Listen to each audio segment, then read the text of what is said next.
mga kapatid, magandang umaga ulit sa inyo.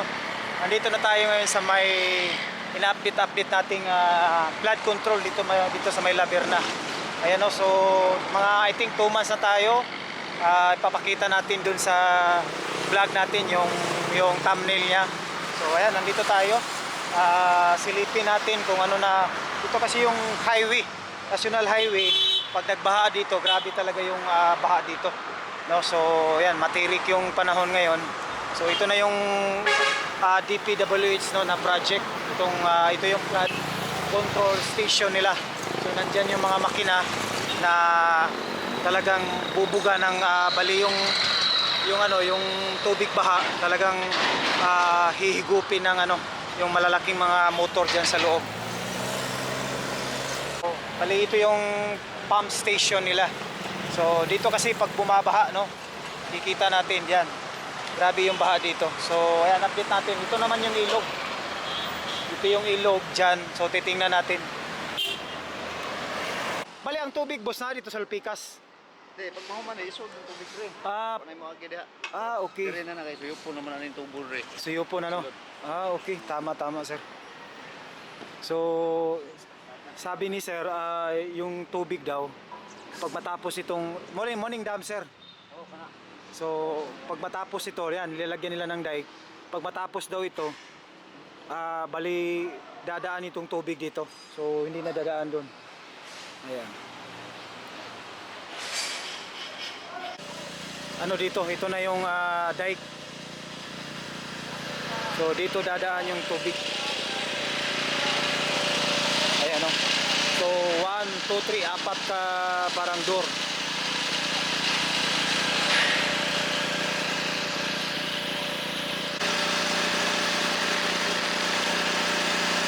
Ito yung pipe na malalaki galing sa daan. Sir, wala na yung pipe sir. Ano yung pipe? Uwa sir, no? Kasang size na sir? 60. Ha? 60. 60 ang size? Oo. Dakuha eh.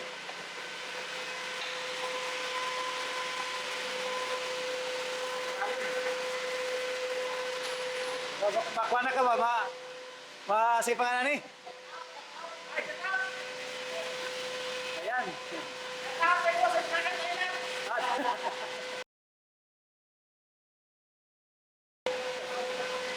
Ayan, so ito yung nila dito, napakalaki. Hey! From Davao City!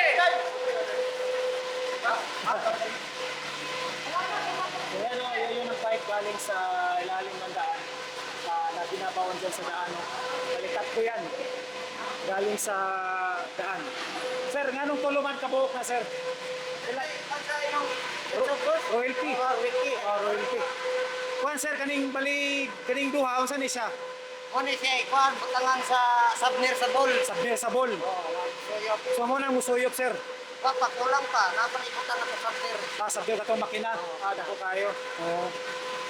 Pero kanang tubo sir, padulong na sa dalan, tulo. Duha. Tulo. Tulo na. Okay. Kulang pa isa. Wala pag isa. Okay. Napakataas. Sir, mga nasa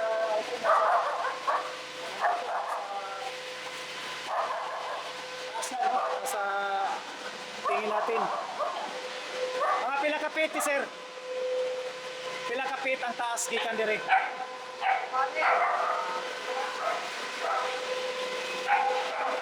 Mga 50 feet, ha? 8 feet. Oh.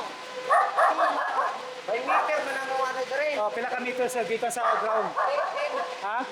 10 feet? 10 meters. 10 meters. Okay. Bakit? Yan, 10 meters, no? Ang lalim. Galing sa ground, 10 meters.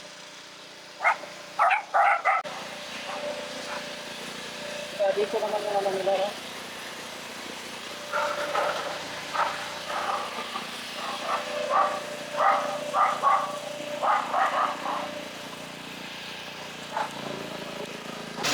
Ayan, royalty.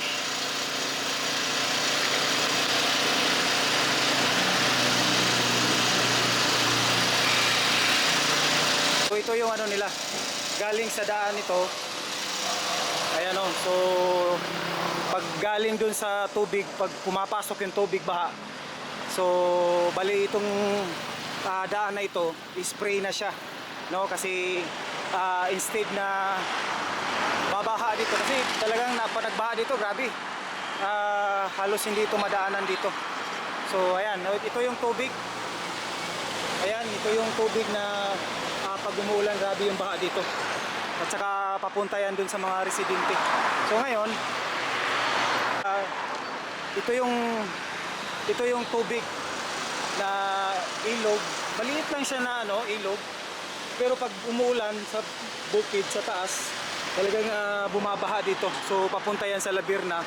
Saka pag nagbaha ito, grabe, hindi ito lang madaanan dito. No, grabe talaga. So ang mangyayari nito, kaya ginawa ito ng ating government,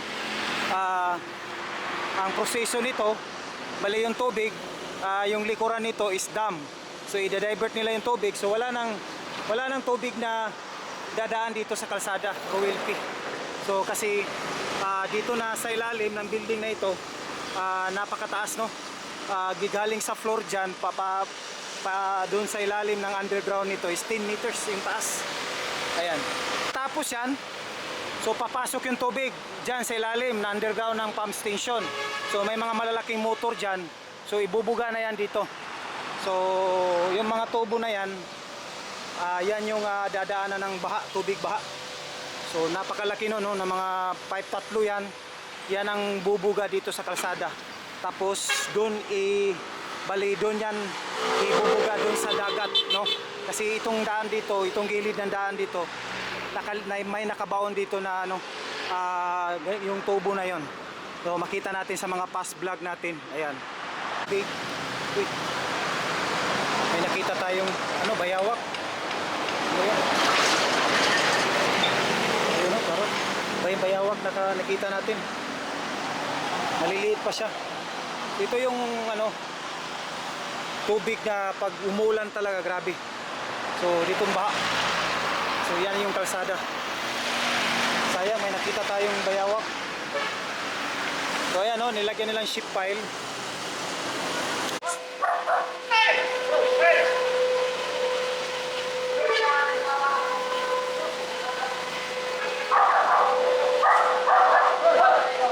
Lalaki na mong Ito ang forman dito, sir.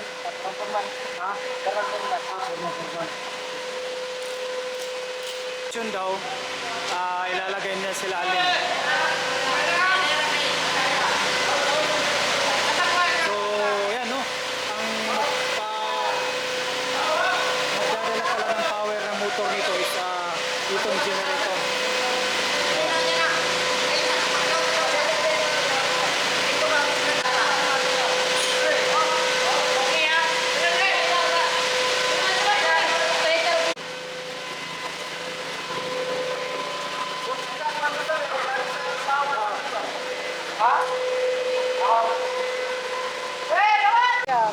Pero kato, bali, sampayan pa to.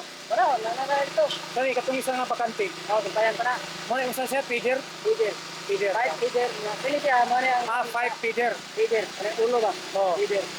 So, Pili siya, ano ang discharge. 5 discharge. okay, discharge. Ano ang feeder niya. Ano ang dilipasan tubig. Okay. Okay. Please, tayo idea ba? Oo. Salamat.